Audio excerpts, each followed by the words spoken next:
Hello and welcome to another edition of Motor Cars Enthusiast. Right off bat on the old show today, remember the Cajun from Porsche, which is now called the Macan? Well, this got an official name of the Macan, and it also got an official debut, which is going to be at the LA Motor Show in mid-November of 2013. So we'll get some official stuff on this thing, because we know absolutely nothing about this automobile, other than it being the smaller version, or the little brother, if you will, of the Porsche Cayenne, which is the best-selling Porsche of all time. I know that's a little bit sacrilegious to say, but it is true. Now, it's an interesting situation. When the X3 first started getting built from BMW, the little brother of the X5, it just, at least according to BMW, stole away sales from the X5. So will this be the same situation for the Porsche brand? We'll have to wait and see, but again, we'll have some official news shortly about this official stuff about this car. I know I said official too many times there, sorry.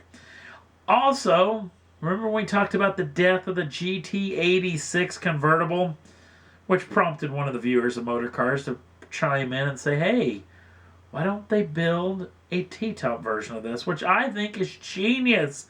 It would keep the rigidity of the automobile, what they barked about the most, plus it wouldn't gain a whole bunch of weight. And still, you'd get that open-air motoring. I think it's a genius idea.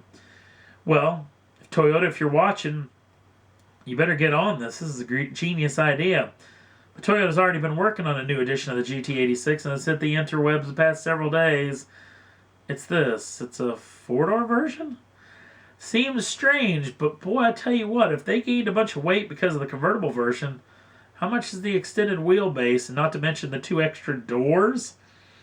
Yeah, interesting situation. Now, if they get this thing right, and it's still fun to drive, very tossable, obviously it's going to have that boxer 4-cylinder normally aspirated engine up front, making 200 brake horsepower through a manual transmission to the rear wheels. This car could be quite fun, especially, and you get that whole deal with this, all this utilitarianism when it comes in of having 4 doors, which makes the market for this automobile open way up. I think it's a good idea, but again, they're going to have to get this thing right. And if Toyota is doing it, there's a good chance they're going to. But an interesting situation at the end of this story is it's going to be a Toyota-only model. Apparently, Subaru and Scion are not getting this vehicle, which means I may never lay eyes on one because it won't be coming to the United States. But an interesting project nonetheless. We'll keep you in tune to what Toyota has planned for this in the future. Next up on the list, we've talked about the Nismo Juke. In fact, I've laid eyes on ones in the flesh myself. Quite a good-looking automobile for as funky as the Juke is. Well, we're going to get a brand new Nismo edition of the Juke. It's going to be a Nismo RS version, which is going to get some advancements in the aero packages. It's going to get new advanced suspension settings. And it's also going to bump up in horsepower, that 1.6-liter turbocharged 4-cylinder. We're hearing rumors float about that it may make around 230 brake horsepower and around 220 pounds-feet of torque. Not too shabby. So we'll keep you in tune. This vehicle will be making its official debut at the LA Motor Show in just a handful of days in the middle of November of 2013. Speaking of Nismo, speaking of the LA Auto Show, we've seen lots of pictures of the Nismo GTR pounding around different racetracks all around the world doing official testing. In fact, up on the Facebook page right now, there's a video of this particular automobile. It's actually doing a lap record run. Not to mention, you can really hear the turbos chirping on this vehicle, assuming that the unmistakable sound of ball bearing turbos, which I'm assuming Nismo is going to use on this automobile. Now, it's still going to have the standard 3.8-liter twin-turbocharged V6 that we've all come accustomed to, but it's going to be making somewhere around 550 brake horsepower. The only thing we do know for absolute certain about this automobile is Nismo has come out, one of the engineers did, said that they think this car is going to be able to do 0 to 60 in just a touch over 2 seconds, which is mind-bogglingly fast, especially for how heavy this automobile is. Interesting situation. We'll know more about it come the LA Motor Show. Next up on the list, well, the old Daytona International Speedway's got a brand new top speed record for the high-speed oval. And it was done by the Ford Group using this Dallara chassis and the EcoBoost 3.5-liter twin-turbocharged V6. The top speed run, was run at 222.971 miles an hour, which just smashed the record, which was oddly enough, was just a touch under 211 miles an hour, and was done back in 1987 by another Ford.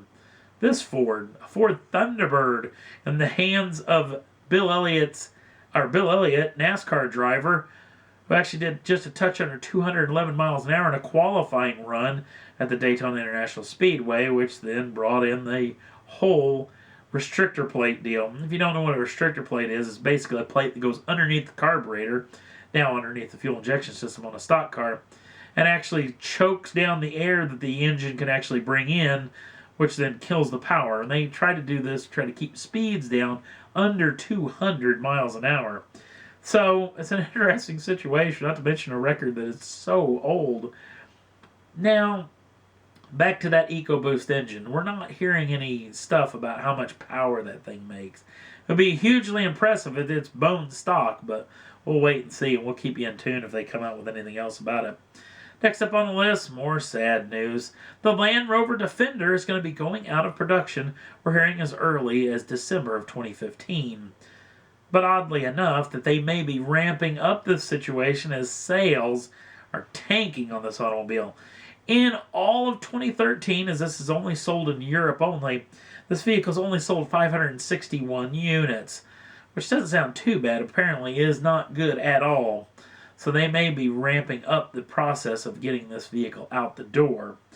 Now, we have seen prototypes of brand new versions of the Defender, and apparently Land Rover is working on such a thing, but it may not be here till 2016, 2017. We'll have to wait and see what comes of this in the future, but we'll keep you in tune. A sad situation to see the Defender go. The Defender was always an interesting vehicle, sold here in the United States in the 90s. The only distinction I can really remember of the automobile is it got the worst fuel economy of any car sold in the U.S. market, which was entertaining. It's also got a distinction where even on the brand new model, air conditioning and power steering are still options. Yes, you have to opt to get that stuff. It doesn't come on the standard machine. It's really old school when it comes to that vehicle. And last up on the list, you may remember this particular television ad that came out during the Super Bowl, which showed a small Darth Vader trying to use his force powers on anything around him. Finally ended up getting his father's Volkswagen Jetta to fire up with a little help from his dad. Well, this year at the Detroit Motor Show, they're going to have an award ceremonies for automotive ads, which I think is a fantastic idea. The actual one club in association with the Detroit Motor Show folks are going to have award ceremonies, and they're going to be in 4 different categories. There's going to be TV and video, like would be for this. Also for print and outdoor, also interactive and experimental, which I don't know what that means. Experimental? It didn't make any sense to me. I don't know what that's supposed to be, but maybe they'll clear that up in January of 2014, I guess it would be now, for the Detroit Motor Show. So we'll keep you in tune. I still think it's a pretty good idea. It's pretty entertaining to get to look back at some of these ads. And that's all there was that I thought was worth talking about for this week's Motor Cars Enthusiast. If you want to jump on over to the Facebook page, we got a nice little video introspective of a lot of stuff going on at Porsche that includes that brand new Macan. At the end of it, pounding around through some dunes in the desert. We've also got the new Nissan GTR actually making a lap run.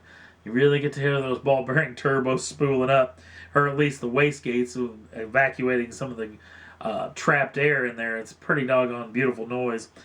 Also, you can subscribe to the channel and get the first dibs on the brand new shows as soon as they come out. Thanks for watching. We'll see you again real soon.